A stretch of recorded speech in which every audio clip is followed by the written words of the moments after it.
আসসালামু আলাইকুম এভরিওয়ান, সবাই কেমন আছেন? আশা করি ভালো আছেন, আমিও ভালো আছি। তো আজকে আপনাদেরকে দেখাবো তিনতলা ফাউন্ডেশন গ্রেড বিম ঢালাই সঠিক নিয়মে কীভাবে করবেন। তিনতলা ফাউন্ডেশন মানে গ্রেড বিম ঢালাই আপনার কতটুকু হবে হাইট আর কতটুকু হবে, এই দেখতে পাচ্ছেন 12 চলছে, বুঝছেন? আর এই দেখতে পাচ্ছেন মানে এখানে হাইট হবে আপনার 15 ইঞ্চি।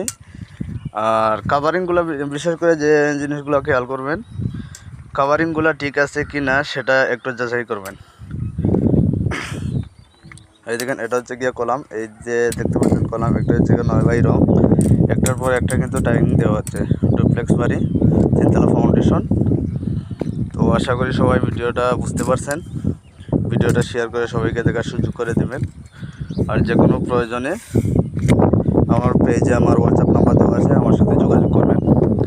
কেউ যদি এরকম ডুপ্লেক্স বাড়ি করতে চান আমার সাথে যোগাযোগ করবেন। আর সবচেয়ে প্রয়োজনীয় যে জিনিসগুলো হচ্ছে মানে সবসময় খেয়াল করবেন, মানে রডের কাভারিংটা ঠিক আছে কি না চেক করবেন সবসময়। অনেক ক্ষেত্রে দেখা যাচ্ছে মিস্ত্রিরা মনে করলো যাতে কাজ শর্ট করার জন্য বা সহজ করার জন্য তারা যেমনি মনে হয় এমনি কাজ করে চলে যায়, কিন্তু সেগুলো ফলো করবেন, তাহলে আপনাদের উপকারে আসবে। এই দেখেন, আর মানে যে রিংগুলো বাঁধবেন, রিংগুলো বাঁধার নিয়ম হচ্ছে গিয়া এই যে কলামের থেকে এখান থেকে L3D ভাগ হবে।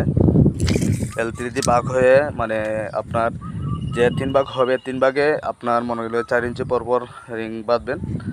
মিডিলে আপনার হবে 6 ইঞ্চি পরপর, আবার কলামের গোড়া থেকে গিয়ে আপনার 4 ইঞ্চি পরপর রিংগুলো হবে। এগুলা খেয়াল করবেন। আর সবাই ভিডিওটা শেয়ার করে সবাই সাথে থাকবেন, সবাইকে দেখার সুযোগ করে দেবেন।